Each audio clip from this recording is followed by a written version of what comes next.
Excellence, Monsieur le Président du Faso, chef de l'État, Excellence, Monsieur le Président de la République du Niger, chef de l'État, Monsieur le Premier ministre, Monsieur le Président du Conseil national de transition, Monsieur le Président des institutions de la République, le professeur Diongouna Traoré, ancien président de la République du Mali. Mesdames et Messieurs les ministres, Mesdames et Messieurs les ambassadeurs, distingués invités, Mesdames et Messieurs, je voudrais avant tout propos souhaiter la chaleureuse bienvenue chez vous, au Mali, terre de la Djatigua, à mes frères, les excellences, le capitaine Ibrahim Traoré, président du Faso, chef de l'État, le général d'armée Abdraman Chani, président de la République du Niger, chef de l'État, ainsi qu'à tous les membres de vos délégations respectives. Au Bismillah. Le peuple malien est particulièrement honoré de vous recevoir une fois encore à Bamako, à l'occasion de la deuxième session du Collège des chefs d'État de la Confédération des États du Sahel, AES. Permettez-moi de rappeler le contexte qui a présidé à la création de notre confédération en 2023. Le pays frère du Niger faisait face à une menace existentielle provenant, hélas, de certaines initiatives portées par des pays africains. Conscient du danger qu'une telle démarche faisait peser sur l'ensemble du Sahel et convaincu que seule l'union permettrait de surmonter nos épreuves, nous avons décidé de constituer un front commun afin d'éviter que ne se reproduisent dans notre espace les scénarios tragiques survenus en Libye en 2011. Ce fut là l'une des premières expressions majeures de solidarité au sein d'une AES alors naissante. Par la suite, le 6 juillet 2024 à Niamey, l'AES, dans sa forme actuelle, a été instituée. Elle est née d'une prise de conscience partagée, celle de la nécessité d'une réponse commune face aux menaces sécuritaires, politiques et économiques qui affectent la stabilité de notre espace confédéral, notamment les groupes armés terroristes, le banditisme transfrontalier, ainsi que les diverses formes d'ingérence extérieure. Depuis lors, la Confédération AES a su poser les fondations d'une coopération renforcée et intégrée entre ses États membres. Durant cette première année d'existence, au cours de laquelle il y a eu l'insigne honneur d'assurer la présence inaugurale, notre Confédération a affirmé sa détermination à prendre en main son destin avec pour boussole l'intérêt exclusif et le bien-être de nos populations.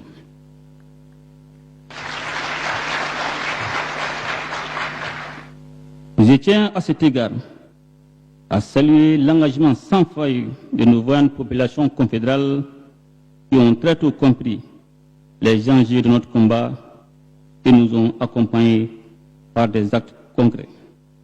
Leur remarquable résilience, saluée par certains et incomprise par d'autres, n'est que le reflet de leur adhésion à nos choix stratégiques et aux idéaux portés par l'AES.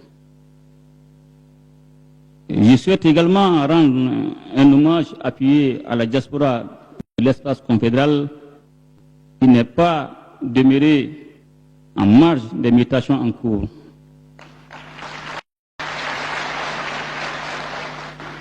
Elle s'est mobilisée par des sensibilisations, des contributions et des soutiens autour des objectifs de notre confédération. J'ai saisi enfin cette occasion pour exprimer ma profonde gratitude à mes frères, leurs excellences, les présidents Traoré et Tchani, pour leur solidarité agissante à l'égard de la population malienne qui, depuis l'annonce de la tenue de cette deuxième session, subit un terrorisme économique d'une ampleur sans précédent, dont l'objectif est de pousser nos braves populations à la révolte. Malgré cette campagne néfaste, l'AS tient et tiendra face à l'adversité. Il y va de notre survie. Excellences, Messieurs les Présidents, Mesdames et Messieurs, distingués invités, je voudrais à présent faire un bilan des acquis de la Confédération AES autour de ces trois piliers: défense et sécurité, diplomatie, développement. Sur le plan sécuritaire, la coordination entre les forces armées des États membres est devenue une réalité dès les premiers jours de la création de l'AES. Des progrès significatifs ont été enregistrés, permettant entre autres un contrôle renforcé des zones frontalières et une amélioration de la sécurité à l'intérieur de nos États, réduisant considérablement la liberté d'action des groupes armés terroristes. Grâce à l'engagement et au professionnalisme de nos forces de défense et de sécurité, plusieurs milliers de terroristes ont été neutralisés, des centaines de sanctuaires détruits et des quantités importantes d'équipements ont été saisis. Je me réjouis par ailleurs du déploiement progressif de la force unifiée de la Confédération AES, appuyée par des projets de protocoles et des modalités pratiques désormais définies, en vue de répondre efficacement aux défis sécuritaires. Notre Confédération demeure résolument engagée à développer ses propres capacités militaires et sécuritaires en consolidant la force unifiée AES et en renforçant la coordination interarmée. Au-delà des actions strictement militaires, des initiatives civilo-militaires ont été entreprises dans les zones libérées afin de restaurer l'autorité de l'État, renforcer la coopération entre les forces de défense et les populations et favoriser la cohésion sociale. Ainsi, je voudrais rendre un vibrant hommage à toutes les victimes civiles et militaires tombées sous les coups de la barbarie humaine. À leur mémoire, je vous demande d'observer une minute de silence.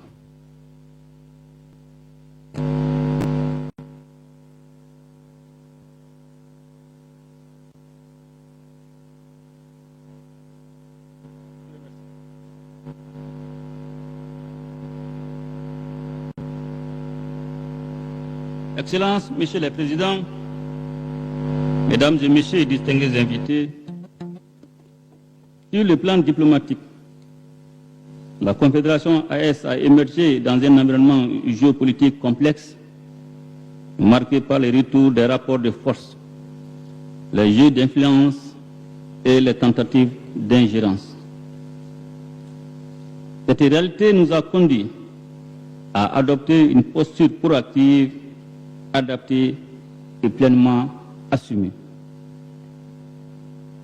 Grâce à la cohérence de ses positions et à l'efficacité de son action, la Confédération AES a progressivement su s'imposer sur la scène régionale et internationale en tant qu'entité.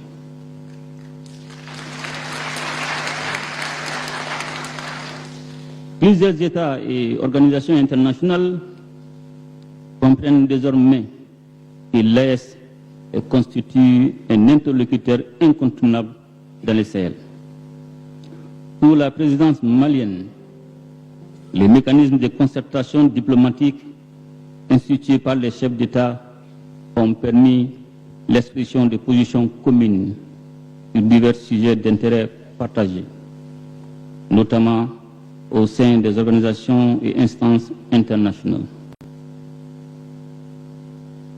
La diversification de nos partenariats, y compris avec les puissances émergentes et les organisations internationales, contribuera à renforcer davantage le positionnement géopolitique de l'espace AIS.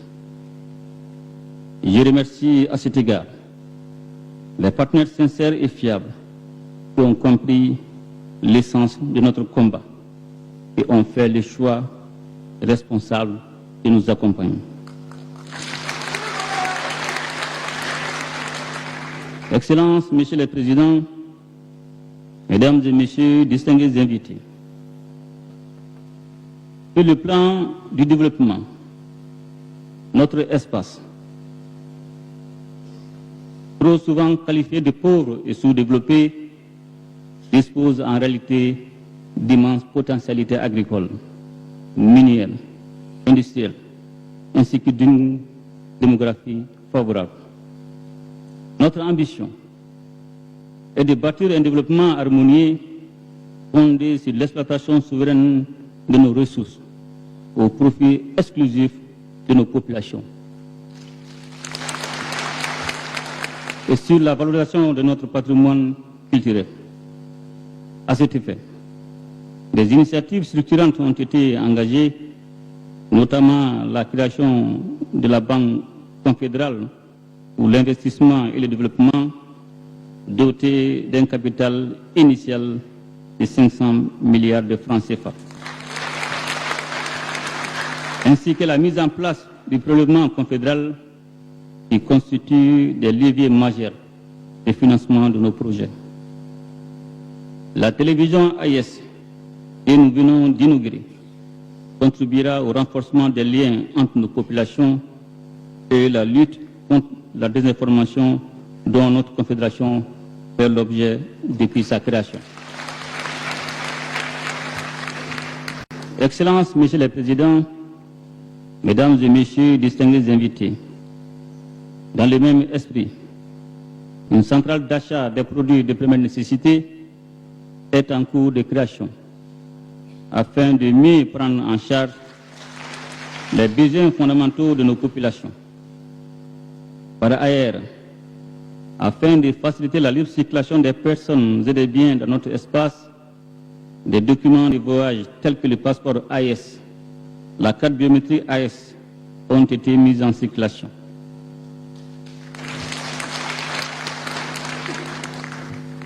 L'avenir de notre confédération en matière de développement économique et social est porteur d'espérance, car nous avons su définir et mettre en œuvre des politiques visant à garantir la souveraineté sur nos ressources et sur nos choix économiques.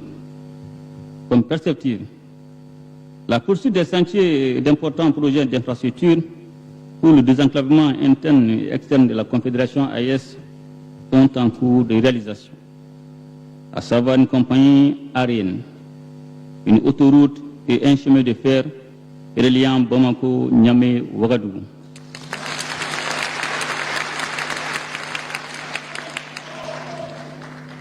Les protocoles additionnels élaborés et relatifs aux piliers défense et sécurité, diplomatie et développement, ainsi qu'aux sessions confédérales des parlements, complètent et renforcent l'architecture institutionnelle de la Confédération AIS, et conformément au traité du 6 juillet 2024 portant création de la Confédération des États du Sahel, AIS.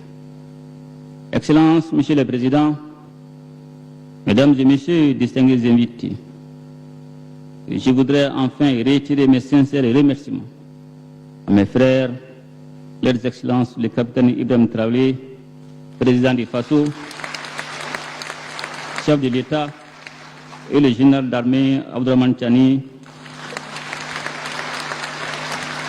président de la République du Niger, chef de l'État, pour la confiance placée à ma personne, en me confiant la présidence inaugurale de la Confédération AIS, ainsi que pour leur soutien constant dans l'accomplissement de cette noble mission. Les acquis enregistrés en matière de rétablissement de la paix de renforcement de la sécurité, de lutte contre le terrorisme et le développement et de défense des intérêts de l'AES sur la scène internationale répondent aux aspirations légitimes de nos populations. Avec le soutien de nos peuples unis et solidaires, nous réussirons. Sur ces mots, je déclare ouvert les travaux de la deuxième session du Collège des chefs d'État de la Confédération AES. Je vous remercie.